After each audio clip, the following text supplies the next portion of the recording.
So today, we're gonna talk about one of the most beautiful and melancholic Metallica songs, the last instrumental that Metallica made in the 80s after Anathesia, the Call of Kthulu, and Orion, and is the part of the Metallica discography that pays tribute to Cliff Burton.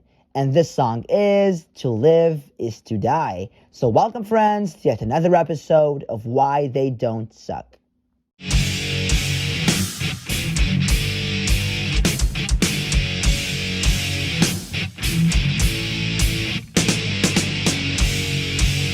To Live Is To Die is a very special song for so many different reasons. Firstly, because it's an instrumental alongside another 4 songs in Metallica's discography. So this alone in that sense makes it special because it's one of Metallica's 5 instrumentals in a discography that includes over 100 songs.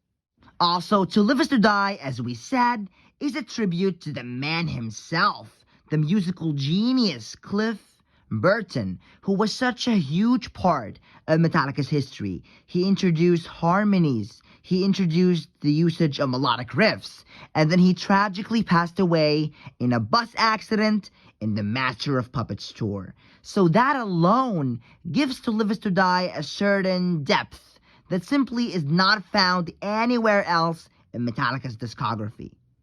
To Live Is To Die is also special for being the longest song that Metallica produced in the 80s, almost touching the lines of 10 minutes long, and also was the longest Metallica song overall until Suicide or Redemption came along and became the song with the longest duration. The song also has some of Cliff's musical spirit. As James said, the song was a homage to Cliff. They wanted it to sound as if Cliff wrote it himself.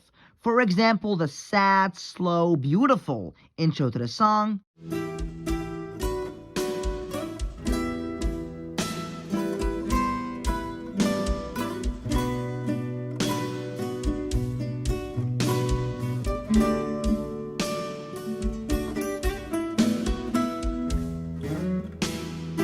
kind of reminds us of Fight Fire with Fire's intro, which is also a somber melodic riff and was written by Cliff himself.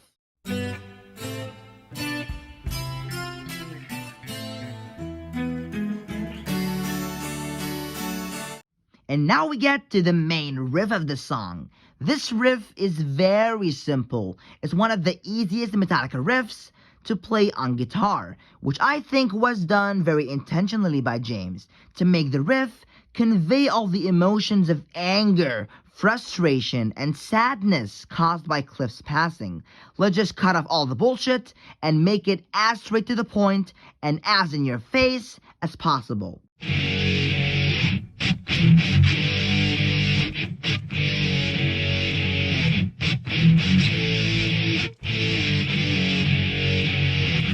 And speaking of the main riff, this riff is all over the song. Most of the other melodies used in the song were sort of complementing the main riff in many ways and put on top of it, or in other words, variations of the main riff. You had the one which was, spiritual and kind of, Middle Eastern vibes.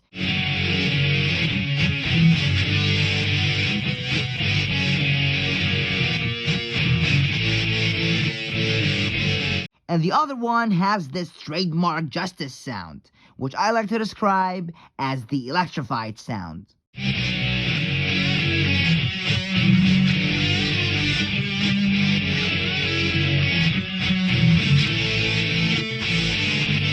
And we also have the slow, chugging, heavy riff. Also another ugly riff that is conveying all the frustrated emotions the band had.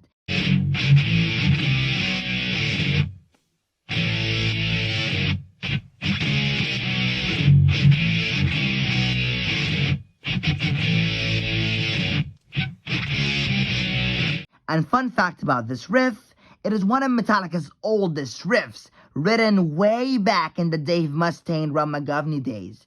The riff is included in some rare Metallica tapes that were made way back in 1982.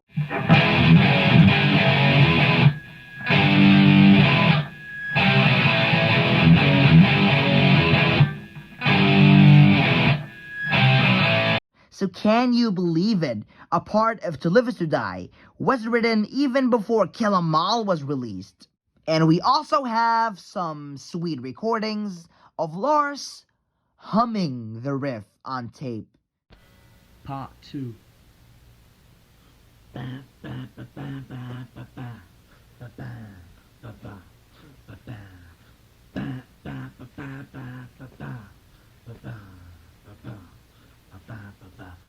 And the song has an awesome Kirk solo in the first section of the song. It has all the attributes which make a badass Justice solo. It has this electrified sound we just mentioned, which was presented in the awesome hook at the end of the solo.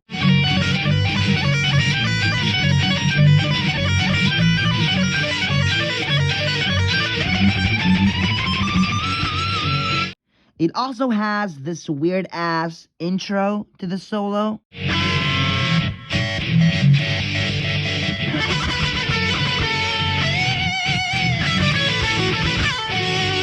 And according to Kirk, this was the last solo he wrote for the album. It was recorded at 5 a.m. in the morning, just a few hours before they had to leave for the Monsters of Rock tour. And Kirk also said that this solo was the only solo on the album that was improvised. It was written completely on the top of his mind with no planning ahead, unlike all the other solos on Justice, where Kirk carefully planned them out ahead. And now we get to the second section of the song, which is the melodic interlude. This part is so beautiful.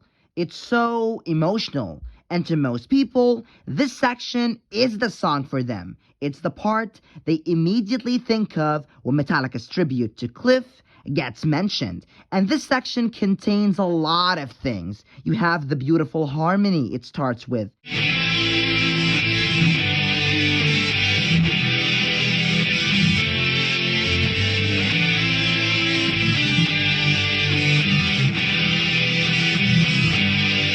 The melancholic quiet part, which makes every Metallica fan feel the chill running down their spines.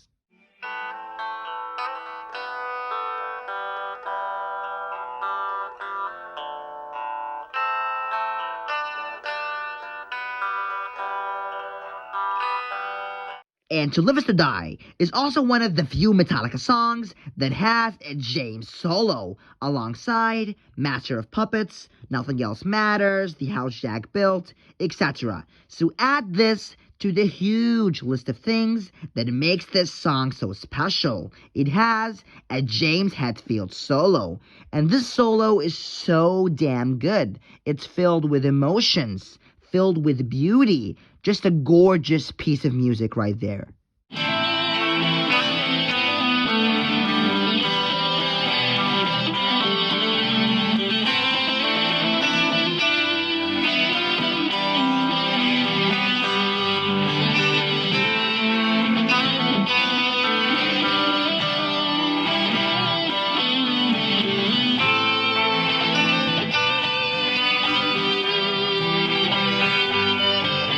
And the interlude section also has a beautiful bass line.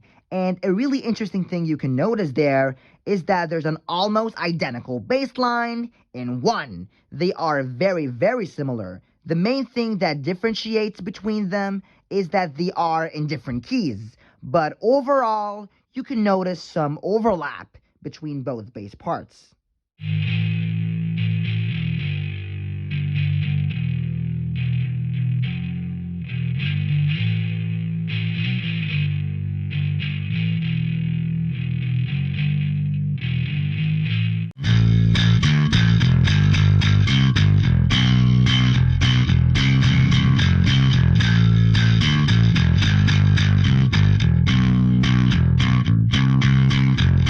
And And Jason played an absolutely beautiful variation of the bass line on one of Metallica's most iconic shows, Seattle '89. He changed quite a few stuff on the bass part, improvised a bit, made it more lively.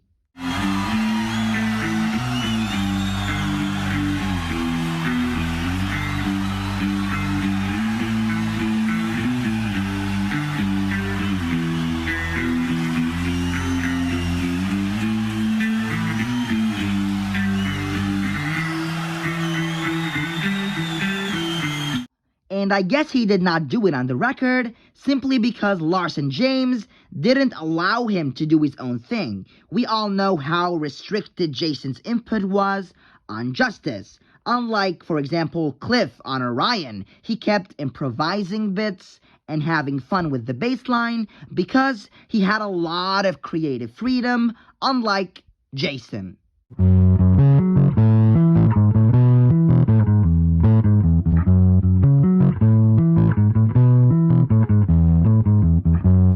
Actually, and Justice for All turned out not to have a complete lack of bass. This echoey sound that was in the background of the melodic interlude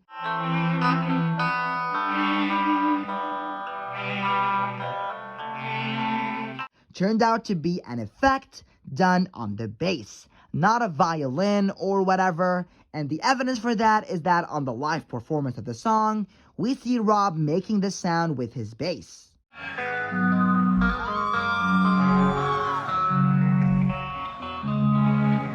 And speaking of the live performance, this song was only performed once in Metallica's entire history. It was performed in Metallica's 30th anniversary celebration, which had a lot of events, like Metallica playing songs that were not played before, playing with past band members like Jason and Dave Mustaine, and one of these events was Metallica playing To Live Is To Die for the first time. I guess Metallica is not really comfortable with making this an occasional song that appears on set lists. I guess it results in a lot of emotional vulnerability that Metallica simply is not willing to show on stage. So how was the only live performance of To Live Is To Die that exists to this day?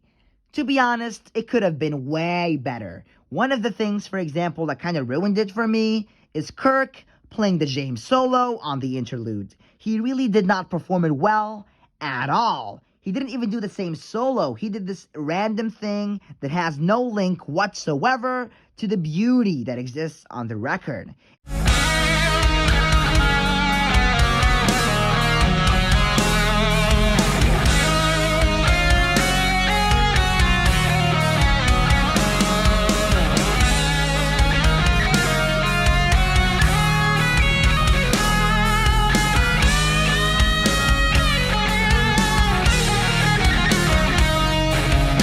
And Kirk did this with other songs too. For example, he completely butchered the James solo on Carpe Diem Baby. He played a completely different thing.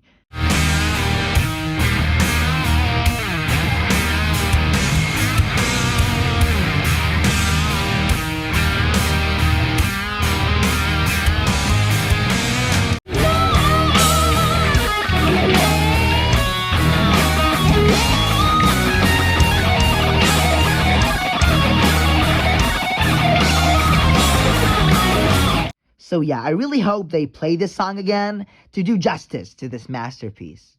The song is not fully an instrumental though. There are a few words spoken in the section after the interlude, which were taken off a poem that Cliff wrote himself. When a man lies, he murders some part of the world. These are the pale deaths, which men miscall their lives. All this I cannot bear to witness any longer. Cannot the kingdom of salvation take me home? The first few lines were taken from a poem written by German poet Paul Gerhardt, and these lines were used in different pieces of media. For example, the first line, when a man lies, he murders part of the world, was made popular by a movie called Excalibur. All right then. Truth. That's it. Yes.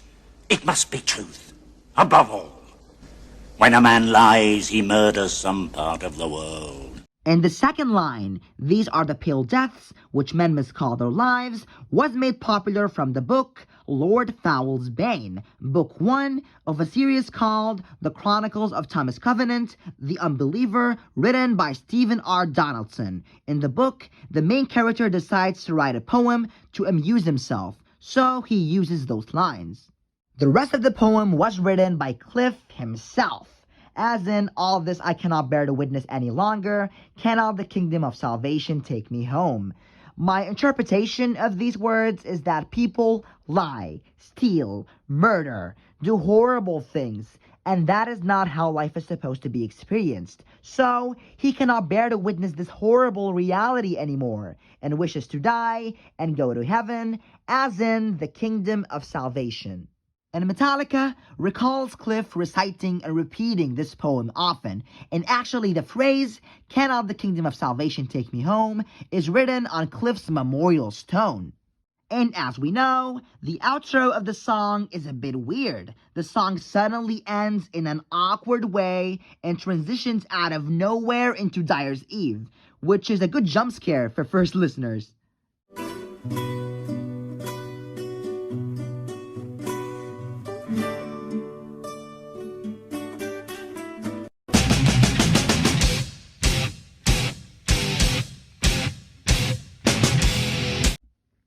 So we discussed everything we could today about the beautiful masterpiece, To Live Is To Die. So tell me, what did you think of the video, and what do you think of To Live Is To Die? Is it your favorite Metallica instrumental?